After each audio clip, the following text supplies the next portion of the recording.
want you to know I not only claim Ron and Robin, but I'm more than willing to share embarrassing stories after, unless if you want. So for a small price, I'll be glad to talk freely. No, I'm really glad to spend some time with them. And I want you to know something else. I don't know why it didn't dawn on me sooner, but I forgot to mention anybody. I used to live in Alabama. I used to live, our family lived in Sylacauga. You probably don't even know where that is. You do? Yeah, okay, great. Okay, so I used to live in Sylacauga, Alabama. So it's good to see family and be back in a place I haven't been in a long time. And I want you to know, too, I'm gonna jump right in, but I want to say this. I've heard a lot of good things about this congregation, and it's nice.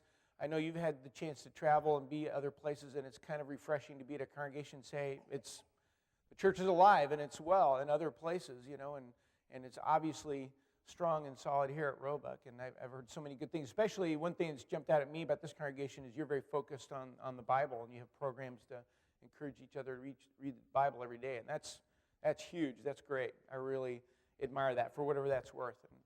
And, like I say, I'm going to jump right in. I'm really glad to be here, but I want to start off by saying that I'm surprised you are.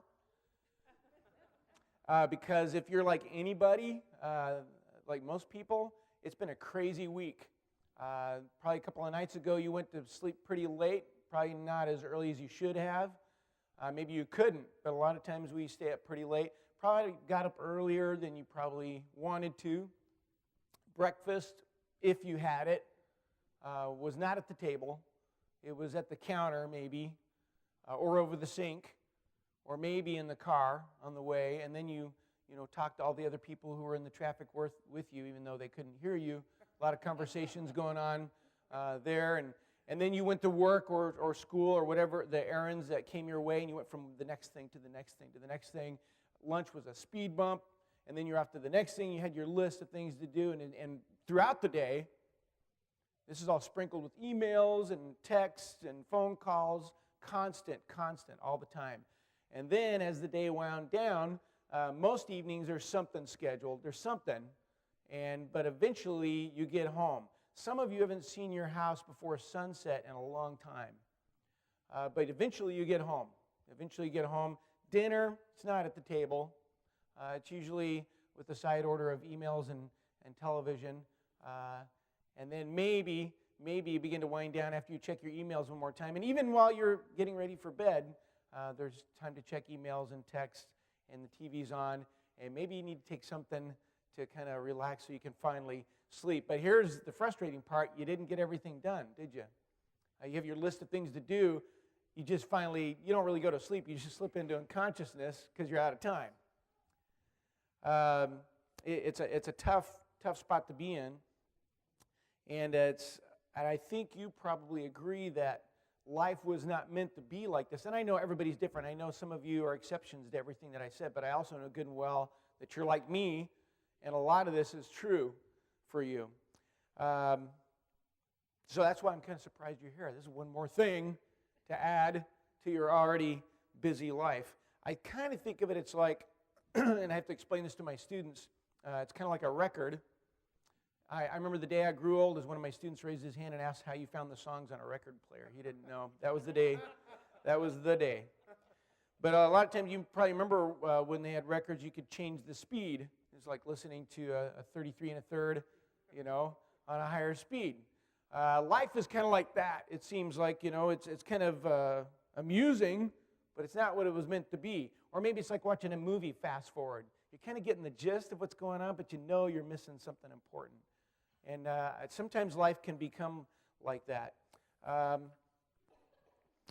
It's important to consider the real possibility, and I include myself in this, that as you're flying through your life, maybe you're not really living your life. It's hard to just take a moment like we're doing now, just to take a breath and be able to look at things. It's possible to lose your purpose, and the meaning can get lost in the commotion.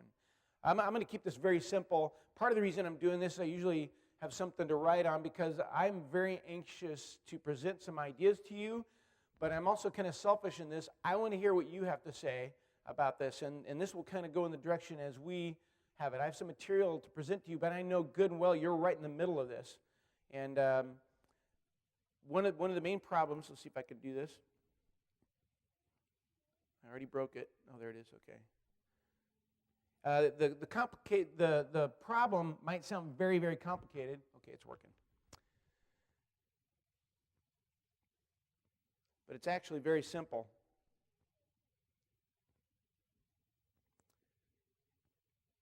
You and I have too much stuff, and we're moving too fast. It's really that simple. We're going to keep this really, really simple. Life in the 21st century is like nothing that's ever been seen before. And for a Christian, it's very important that we take a close look at it. And it's kind of hard to do because we're so close to the problem. There's an old saying, if you want to know what water is, don't ask a fish. They don't know because they're too close to it. So it's almost impossible for us in this day and age to take a step back and really see what our lives are like because we're so deeply involved in it. And it's hard to see the world objectively. And of course, I'm going to be talking about some of the spiritual dangers. And some of the things I'm going to present to you are things man-made research that they've discovered and maybe things that we've observed. But the bottom line is the final say, of course, is Scripture. And we'll be coming back to that more than once to kind of get some clarity. I really believe that's really the only clarity in this world. It was what you find in Scripture. But I would like to encourage you as I say some things, it's almost inevitable. You may disagree with something I say, or maybe you want to add to something that I've said and bring up some other things. Please feel free to kind of get my attention, and we'll add this because I know good and well you're right in the middle of this, and I think it'll make it much more interesting. So I'm going to give you fair warning. You're not going to like some of the things that we're going to talk about or suggest, but neither am I. I want you to know I'm stepping on my toes too. And the fish analogy might be a little more accurate than we think because, we don't like to get out of the water. But this is leading to some simple math. If we can talk about this and discover, I've got too much stuff. I'm moving too fast. The answer is actually pretty simple. Less stuff and slower. But that's harder than you might think.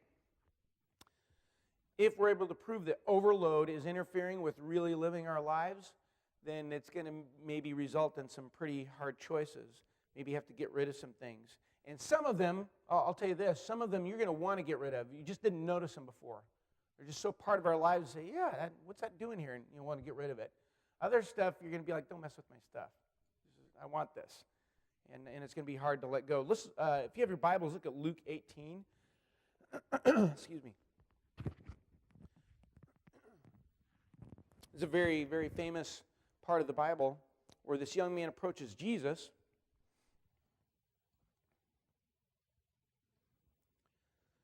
And he has this plan, and you'll notice that he's going to approach Jesus, and he's got a bunch of stuff. And you'll notice in his thinking, he comes up to Jesus, and he says, what else can I do? He said, what else can I add to what I've already got to be what I need to be? And here's Luke 18. We'll start with verse 22 for the sake of time. It says, when Jesus heard this, he said to him, one thing you still lack. Sell all that you possess and distribute to the poor, and you shall have treasure in heaven, and come follow me. But when he heard these things, he became very sad, and he was extremely rich. He had a lot of stuff. And he knew he could sense something needed to change, and he went to Jesus, and his idea, he said, what else can I do? What else can I add to my situation to make this work? And Jesus kind of shocked him. He says, you need a serious subtraction is what you need. But the problem was this guy, this rich man, he knew what he had, and he knew, and then Jesus said, this is what I want you to do in order to have a better life. This rich man couldn't see past that. All he saw was the things that he was going to lose. He couldn't see past Jesus, so to speak, to what was waiting for him. And so he clung to that. And that's part of our problem is we think we're going to lose more than we gain. And so this guy walks away. But let me compare him to a different guy. This is in Matthew 13:44. And to kind of break up the monotony, so you can hear somebody else's voice, if somebody has Matthew 13:44, why don't you read that for us? Matthew 13:44. It's a very short parable. Who has that? Okay, great.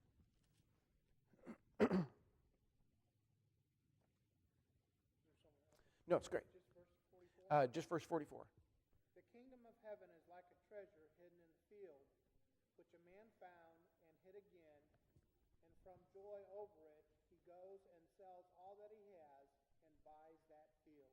So I want you to compare him to the rich young man that approached Jesus. Remember, he was the guy, he had a bunch of stuff, and Jesus said, get rid of it. He said, no, because he couldn't see what was waiting for him. This guy's different.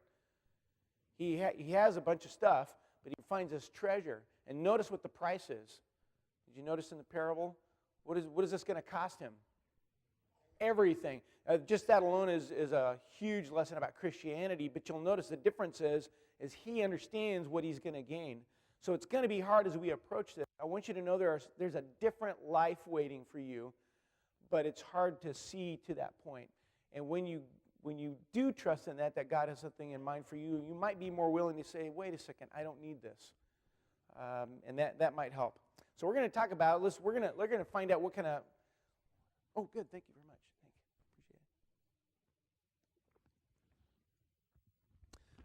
We have too much stuff, and we're moving too fast. And we talked about all the things that we have. Let's talk about what we have. First of all, I know this sounds very oversimplified. Whoops. We have a bunch of stuff. Did you know? I did some extensive research, and archaeologists have confirmed this, that once upon a time, garages were meant for cars. It's true. It's true. You would open up the garage, and you would see a car in there. Now, I know some of you are the exception to this. You actually do have a car in your garage, but I would say, I don't know what the percentages are, that a lot of you don't. We have a bunch of stuff.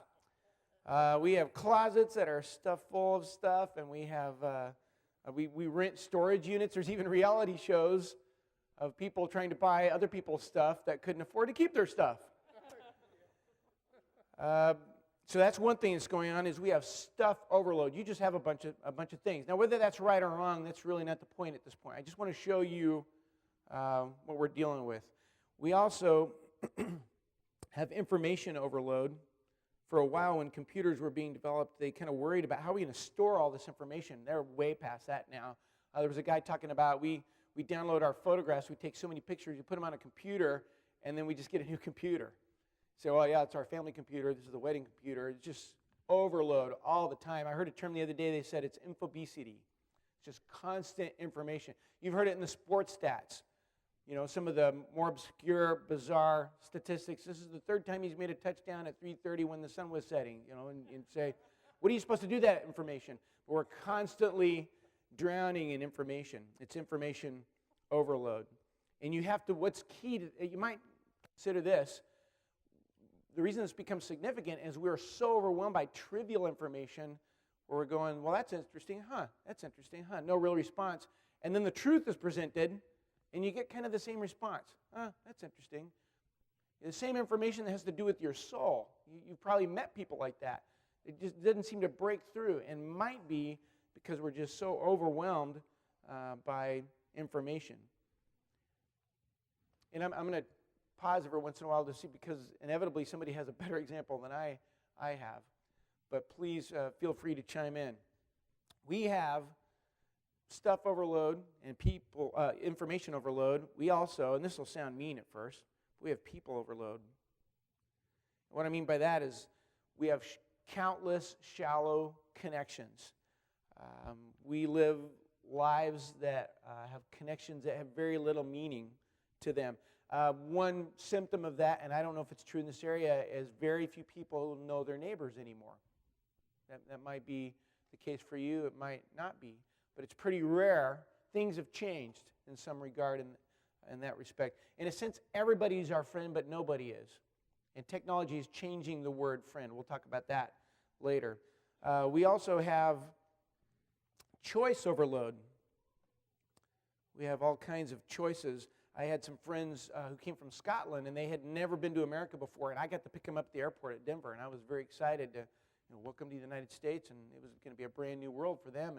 And I'd been to Scotland. I got to go see them. And so I was pretty excited. So I thought, let's go to King Soopers. Went straight to King Soopers.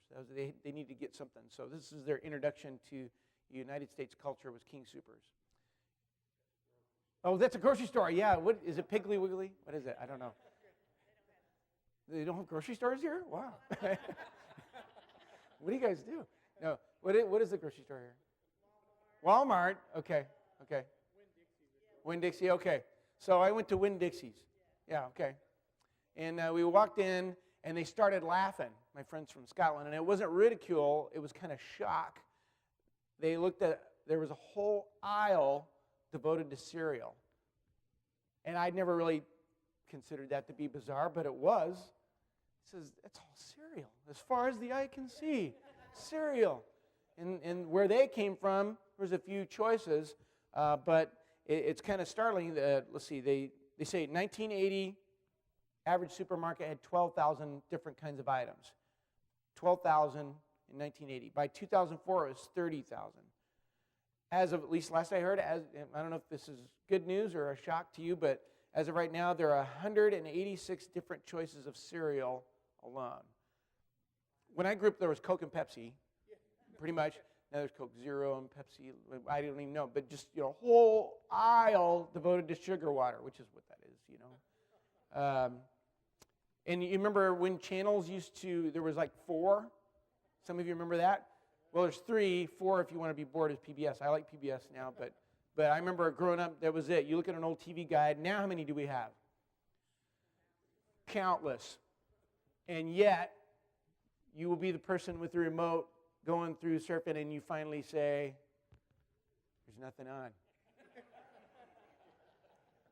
That's incredible. So we have all kinds of choices. We got food channels, sports channels, music channels, Discovery Channel, Weather Channel, and so on.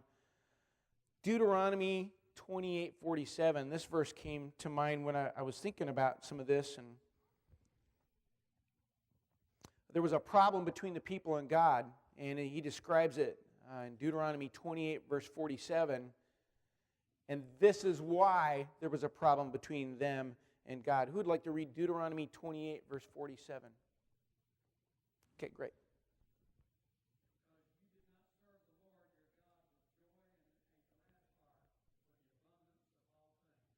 In the abundance of all things, I like that translation. Another translation says, in the time of prosperity. That's kind of like where we're at. There's some photographers that went all over the world and had everybody in their house bring everything they own and set it in their front yard, and then they took a picture of it. And it was pretty amazing to see it across. There were some countries where it's like just a handful of things. You can imagine what it looked like where we live. It would take us a couple of days to haul out everything that we own.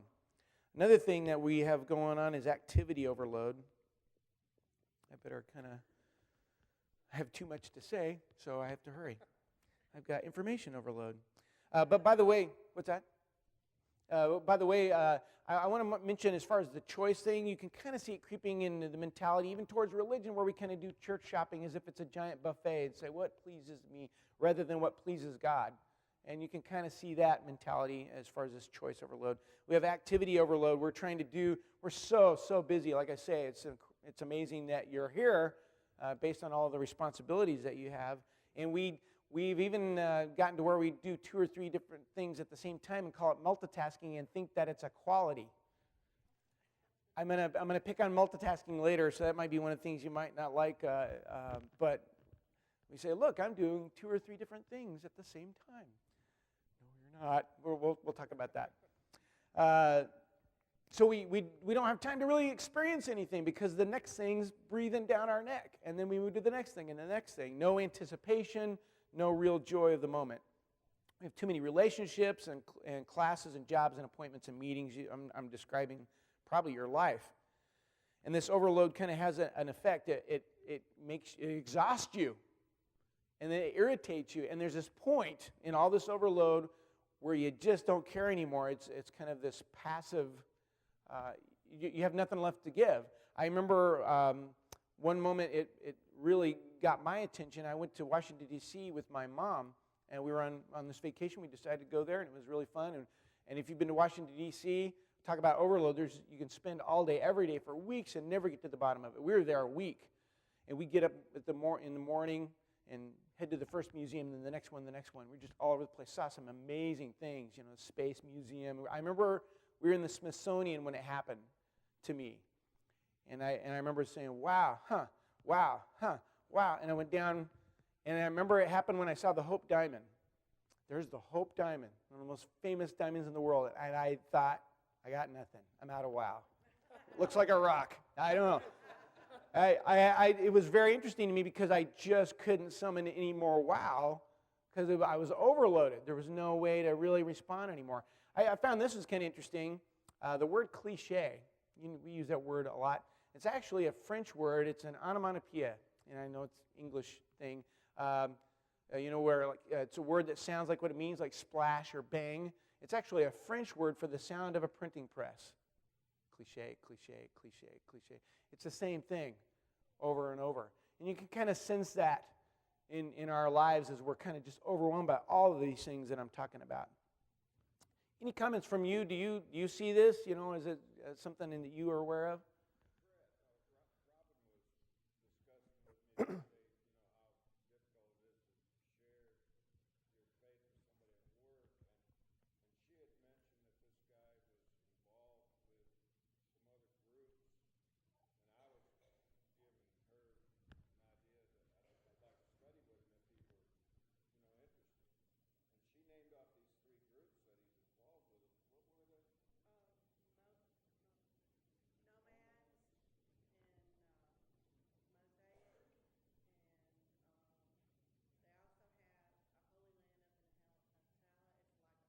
Huh. Okay.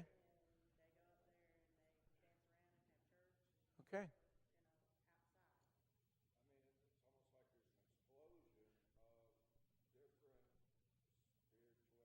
Right. You could almost make up something and find somebody out there that's already teaching. It's a smorgasbord. You could find whatever you want to make you feel good about where you are and not have to change.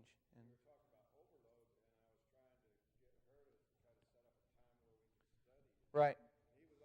Oh, and I know that some of you, a good person comes to you with a good idea. Can you be a part of this good thing? And in your mind, you're thinking, are you kidding? I'm already, I'm drowning, and you're handing me a piano. I can't do this. But here's something else that, and I'll say this more than once. This is not an anti-technology class, but I just want to point out what is going on. Things are increasing. If you drew a graph, a typical graph would look like this, and say, okay, we're kind of increasing. This is happening. But that's not what's going on with technology. It's a hyperbolic curve. It's graphing like this. It's not only increasing, it's increasing faster. A number of significant inventions or changes in your grandparents' time is nothing compared to what's going on. In fact, we're not even surprised anymore. You hear on the news, hey, they invented this. Wow, that's interesting. And then we're back to life. Not even surprised anymore. Nobody walks out of a movie anymore and says, how did they do that? We're not impressed with anything. We can do anything. And it's happening faster. This is not a doomsday class or anything.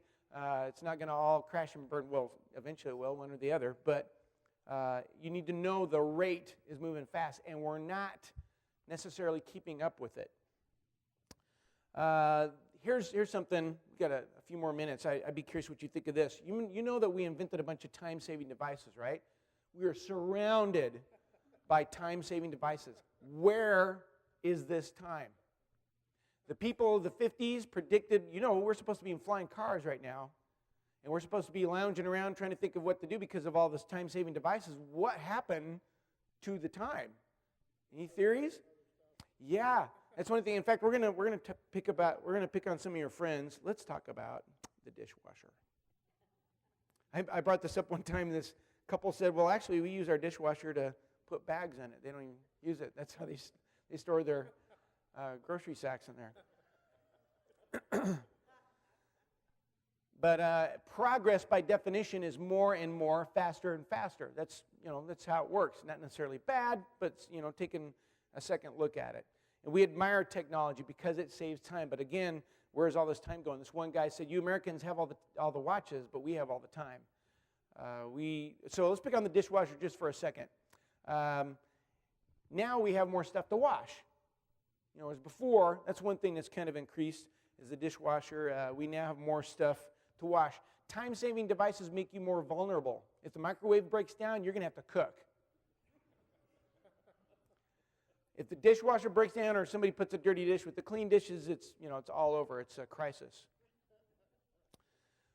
And there's more, and maybe you can think of some more. One of the saddest side effects of a time-saving device is the dishwasher robs you of the time that you would have had with the person you washed the dishes with, the conversation you would have had. The dishwasher's not evil, but something's missing now because of that.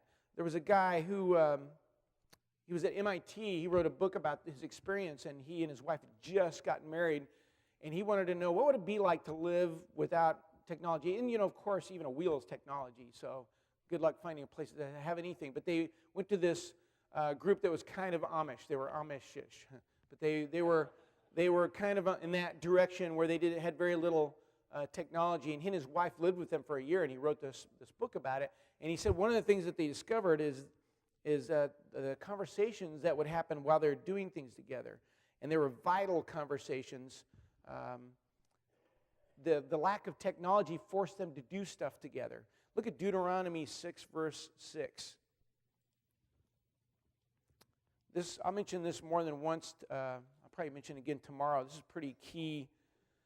It's talking about where God is trying to emphasize, I really am driving the point home. You need to tell these things to your family. Look at Deuteronomy 6. Who's got verses 6 and 7? Great. And these words, which I command thee this day, shall be in thine heart, and thou shalt teach them diligently unto thy children, and shalt talk of them when thou sittest in thine house, and when thou walkest by the way, and when thou liest down, and when thou risest up. So notice, they're at home together, and they're talking. It's not like, come on in, family, we're going to have a Devo. It was while they did stuff, while they're fixing things. They're spending time together and talking and having conversations. Conversations today are very simple. Hurry. That's pretty much it. Well, to your point is with technology, you don't have anything saved up to talk about when you get home. Yeah. Because you either get a text about it, or since you have a cell phone, That's an interesting point. right then and tells you about it.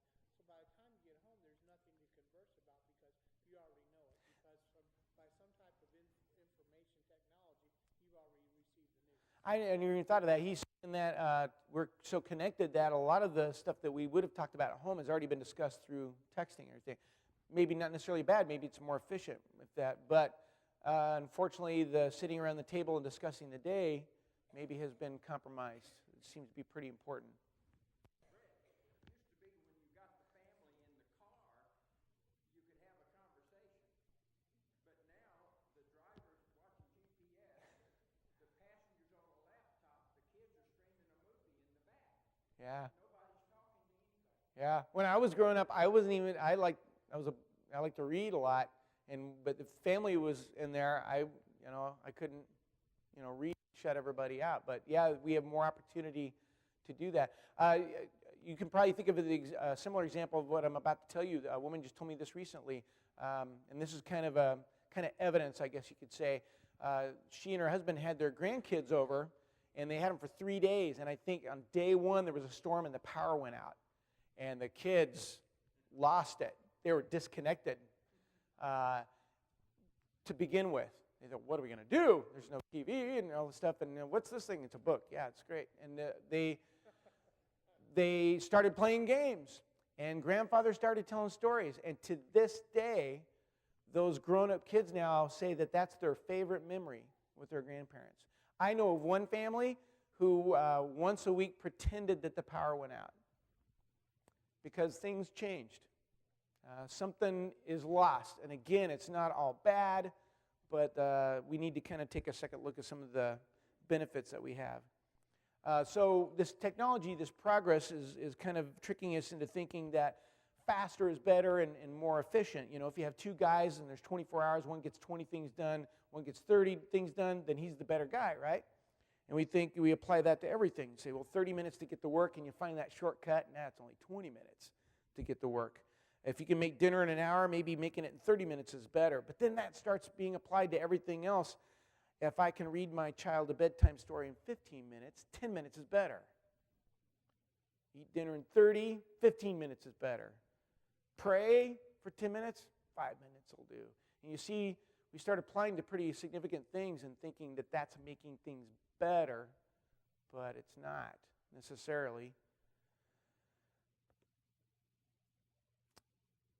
This too much too fast is making us kind of skim the surface. I got too much and I got 5 minutes. Okay, so all right. And of course, what suffers is Bible reading and prayer. We say, and I would really recommend that you never ever say this, because I think all of us, if we really took a second look, would find out that this is not true. I didn't have time to read my Bible. I didn't have time to pray.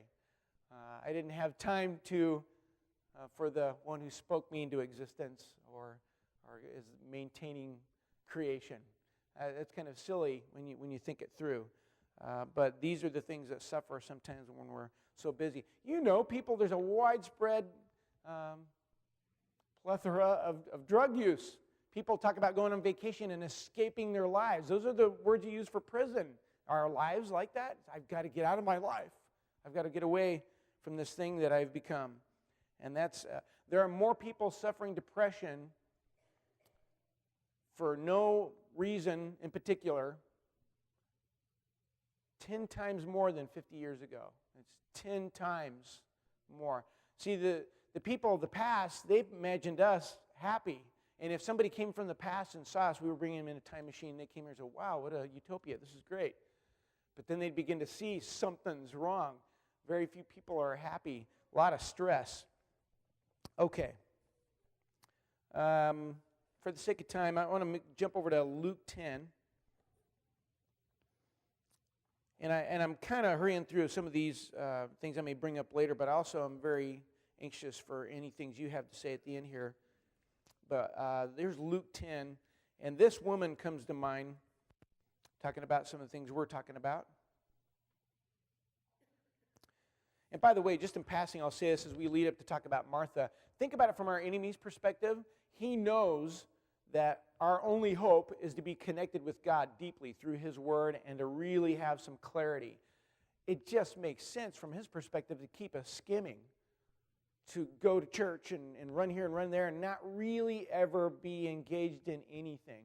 If he can keep it superficial, then he's won.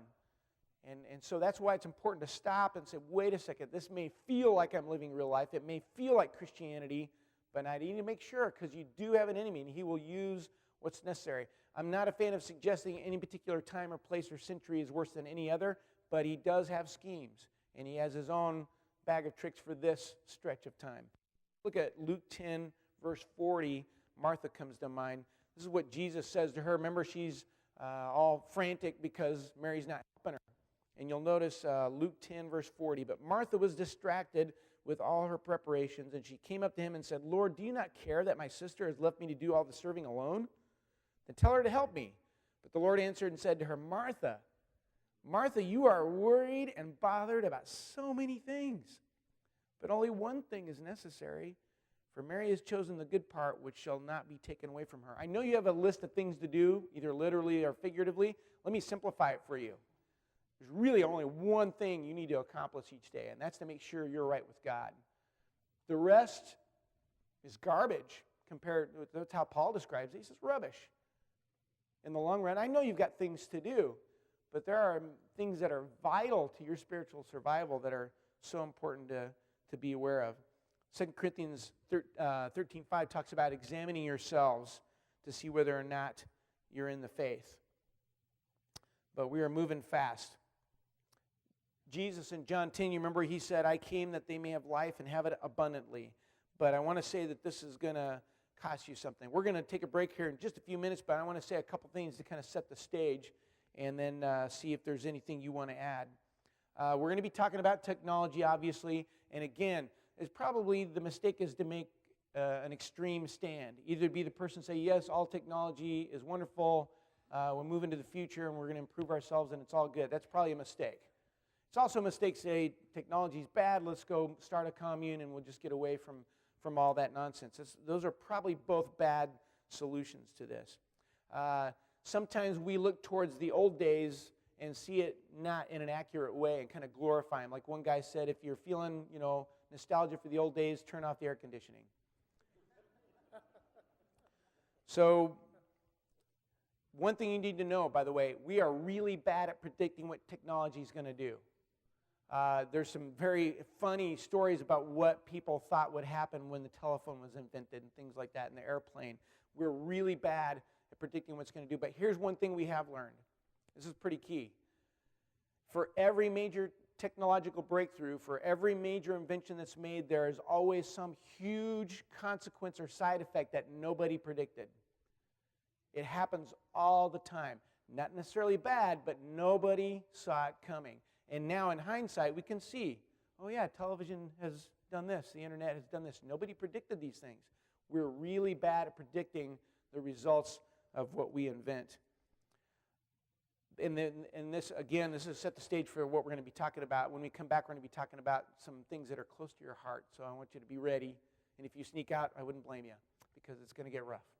But 2 Corinthians 10:5 says, we are destroying speculations and every lofty thing raised up against the knowledge of God, and we are taking every thought captive to the obedience of Christ. The things that we need to be aware of in particular are the devices or the upgrades that affect the way that we think or how we think. A Christian needs to take at least a second look at these things and be ready. And please, I'll kind of pause now. Does anybody have anything to add before we break right now? And something comes to mind. I know you might need time to kind of mull it over. And we can start off with any comments when we get back. And I'm looking forward to them because then I can steal them and use them later. So if you come up with something, I'd really appreciate any specific examples. But I think we'll go ahead and take a short break, and we'll be back and continue. Thanks.